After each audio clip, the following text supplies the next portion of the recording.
Good morning, it's Pastor Curt here, and I got a question for you.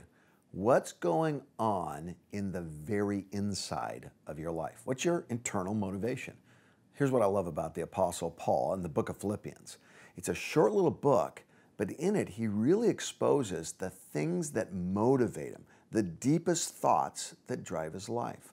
What's driving your life? What's driving my life? Let's compare them to Paul. I just want to read a couple verses in chapter 3, crucial part, starting in verse 7. He says this, "But whatever gain I had, I count as loss for the sake of Christ. Indeed, I count everything as loss because of the surpassing worth of knowing Christ Jesus my Lord.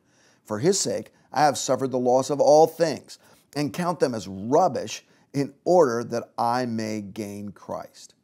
Two things that motivate the Apostle Paul. First of all, he says, counting as trash. In other words, he's evaluating his effort to get to God, and he says, well, it's worthless. You know, have you ever clogged your garbage disposal? On Thanksgiving Day, have you peeled too many potatoes and just, clogged that whole thing up, and you have to get down there with a wrench, and once you get it off, this smell and this gunk, well, that's the exact thing Paul's talking about. You know, that sort of gunk that's made from every horrible thing you've thrown away for 3 years. One commentator said this word trash in the Greek, it simply means dung, table scrappings, and sweepings. I don't even know what sweepings are. It just sounds disgusting. He's saying his effort to get to Christ, well, it's like sludge. That's why he's so motivated, because he realizes that God came to him. His efforts did not get him to God. God came to him. What would happen if you took a moment right now and compared all the leftovers of your life, everything that you've done, with the life of Jesus Christ? Here's a second thing he does. He says, knowing as Lord. Knowing as Lord. In other words, he doesn't want to just kind of obey Jesus. He wants to know him as the total Lord of his life.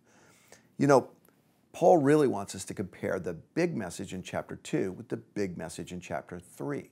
Chapter 2, he says this, Jesus is God, becomes a man, becomes a servant that's willing to die, and not just any ordinary death, but death on the cross.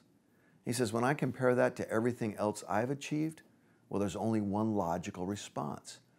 I give myself completely to Jesus as the Lord of my life. You know, Paul actually uses this Greek term. He says, Jesus didn't think he should grasp on to his position in heaven as God. In other words, he let go of it. Why? Then he says 4 different times, to grasp on to you and me. What Paul's saying is this, Jesus let go of heaven to grab onto you. Now, what do you do with a God who lets go of all of heaven to grab a hold of you? Well, you submit to him. You willingly, joyfully say, I want to know you as Lord. Just take a minute right now and prayerfully ask this question. Lord, am I living by my own motivations? Or is that just trash? Should I really be living for all you are and all you've done? I see that you've let go of heaven to grab me, and therefore I fully submit to you as my Lord.